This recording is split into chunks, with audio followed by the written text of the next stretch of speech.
Hey, what's going on? Jesse with Macro Missionary, and we've all had this moment. So I'm in the airport and I see a huge Cinnabon. It wasn't even from the Cinnabon place, it was from some other place.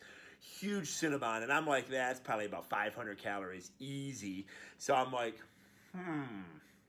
I eat that bad boy, spend an extra hour on the treadmill, burn that 500 off, and we are good to go, even Steven, right? One Cinnabon, please, right? Dude, I wish. Well, let me explain to you why that's not always the case and what you can do about it, all right? Our bodies don't want us to win. They don't want us to lose.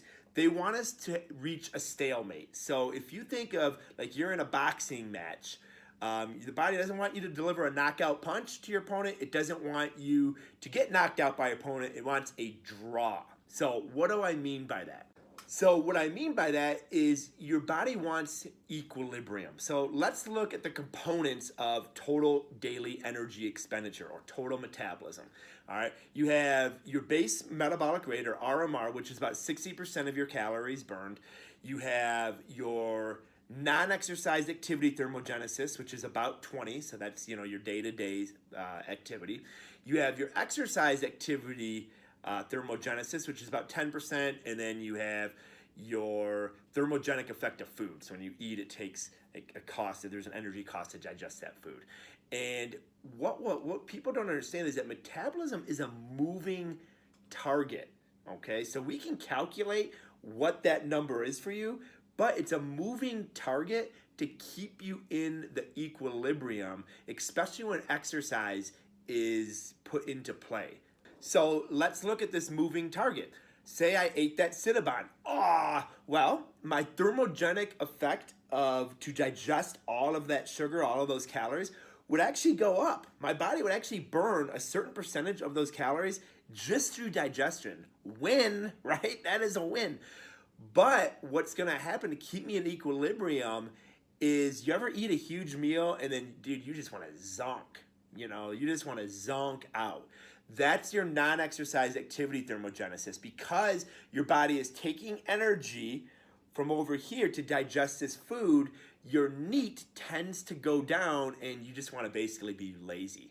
So one way to combat that is after meals, particularly larger meals, but after meals, go for a light walk. That will prevent your body from delivering that right hand to keep everything in equilibrium. All right, so now let's say that, okay, we ate that Cinnabon, we went for our walk. Now we're gonna go burn that 485 calories or that 500 calories or whatever it may be through exercise, okay?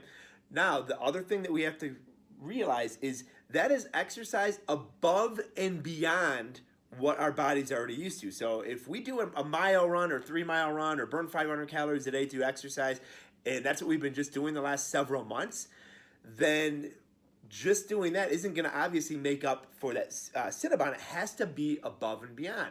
Okay, cool, got it, Shark, we're going to do this. So you go and you do the above and beyond. Again, the way your body's going to respond to that, okay, to keep you in equilibrium, is it's again going to lower its non-exercise activity thermogenesis. And a lot of that is subconscious. You may not even realize that that's going on. So some ways that you don't even realize it's going on is you're just a little less active. You sit down on the couch when maybe normally you would walk the dog. So to combat that lower, okay, your body's response to in that lower NEAT, you have to make sure you keep up your daily routine. All right, so keep up that daily routine and you will burn off some of that Cinnabon. Why won't you burn the whole Cinnabon off? That goes really, really in depth. I'm gonna send you, or actually I'll just put it in the comments, a really in depth, it's about 28 minutes long, as far as cardiovascular adaptations and why cardiovascular activity is not the most effective way to help us burn fat. Now, it helps us do a ton of other really, really positive things, but it doesn't help us burn fat. So check that out in the comments and hope that you learned something from this and rock and roll.